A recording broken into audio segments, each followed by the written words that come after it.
Today's a sad day for all of you fans of the esports realm and the potential Soulja esports team.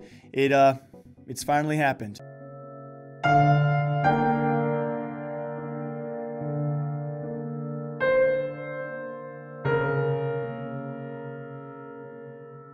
As Soulja Boy is now officially set to serve his prison sentence and his prison time, he was actually brought into custody in a weird string of events. And if you guys do not know about this, he was going to get into the esports scene quite some time ago and has yet to sign an official player. There are many teams he was potentially going to be getting into, and that might be put to an entire halt as well after this story is broken. Apparently, it was actually him, of course, being brought into custody last month. He's been there ever since April 11th, held in custody without bail as well. And on top of that, now been given a sentence of prison time of 240 days. And along with that, 265 days of community service. Now, why he was actually brought into custody in the first place, and like I said before, just a very, very weird string of events that has happened for the rapper himself. As he was put into custody last month for failing to do a court-ordered community service, previously cops had then raided one of his homes to find stashes of ammo. Obviously a pretty huge no-no for a guy currently then on probation, but how they actually got there, the cops searching his place, was a very strange event. There were complaints apparently and reportedly about Soulja Boy holding his girlfriend hostage in the garage and tying her up,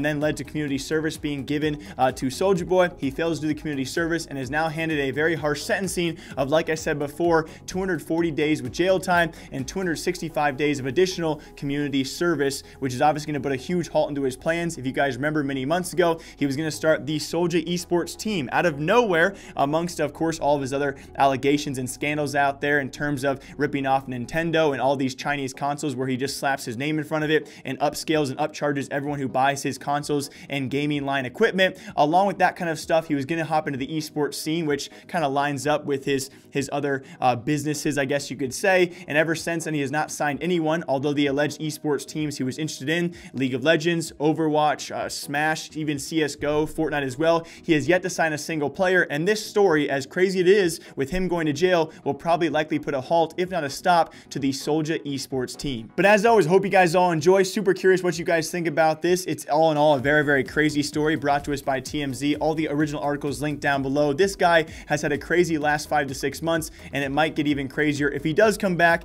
and eventually come into esports, because we've seen also some tweets from him towards the gaming community that has included some language we didn't really appreciate as well. It can be very curious to see how he bounces back from this and if he continues to actually pursue esports. And if he does, I'm very interested to see which esport he gets into first. As always, my name is Jake. I hope you guys enjoyed this episode of Esports News. I will see you back here very shortly with some very cool things coming soon to the channel. As always, thank you guys for watching, and until next time, take care.